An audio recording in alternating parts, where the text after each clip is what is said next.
Nah, yang sering terjadi adalah terjadinya milik beding atau misbrui. Milik beding itu gini teman-teman sekalian. Contoh Pak Darwin, tadi kan punya utang sama bank ya, 1 miliar misalkan. Sudah, Bapak nggak usah punya utang lagi, sudah. Asetnya tak ambil sebagai kompensasi utang. Itu tidak boleh sebenarnya.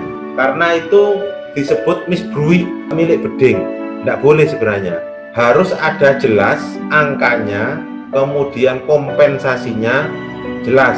Contoh, utang Pak Win 1M, aset Pak Win tak hargain 1,2 miliar, Pak Win tak tambahin 200 juta, utangnya lunas. Itu yang benar.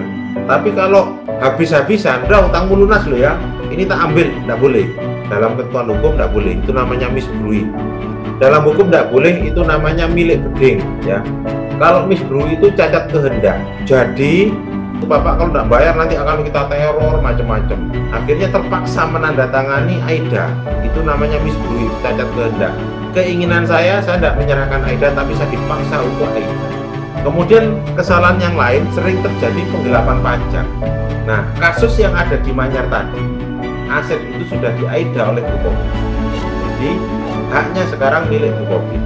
Tetapi kan diingat, belum terjadi balik nama sertifikat oleh Bukopin dijual langsung ke orang. Berarti di sini kan ada 3 pihak. Satu debitur, misalkan kita sebagai debitur. Yang kedua diserahkan kepada Bukopin. Berarti aset itu menjadi milik Bukopin. Yang ketiga sama Bukopin dijual lagi kepada pihak lain. Kenapa kok sering terjadi penggelapan pajak? Ini salah satu yang terjadi di Manyar. Ada oknum notaris yang membuat seolah-olah saya itu langsung melakukan jual beli dengan pembeli aset. Jadi sama Bukopin hanya dijual 2,1, aset diminta. Oh, saya tidak mau ngasih. Penggelapan pajaknya gimana? Harusnya terjadi pajak 2 kali, dari pihak debitur kepada Bukopin, Bukopin kepada pembeli.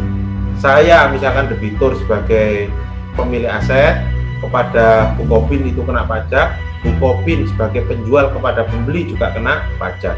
Ternyata kemarin ada oknum notaris yang menyimpangi itu, jadi seolah-olah dari debitur langsung kepada pembeli. Itu 1 kali pajak bayarnya. Ketika itu ribut, kemarin tak ributin, akte notarisnya sudah ada dan saya sudah pegang akte notarisnya. Karena tak serbu notarisnya dia mau ngasih akte tersebut. Mendasari itu sudah tak blokir sertifikatnya sehingga tidak bisa jalan.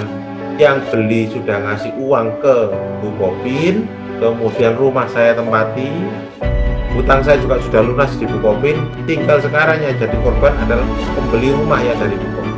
Cuman info kalau nggak salah akhir tahun kemarin sama Bukopin ganti aset yang lain kayaknya. Itu tentang AIDA dan segala proses cesi. Itu Kang Joker bedanya cesi dengan AIDA.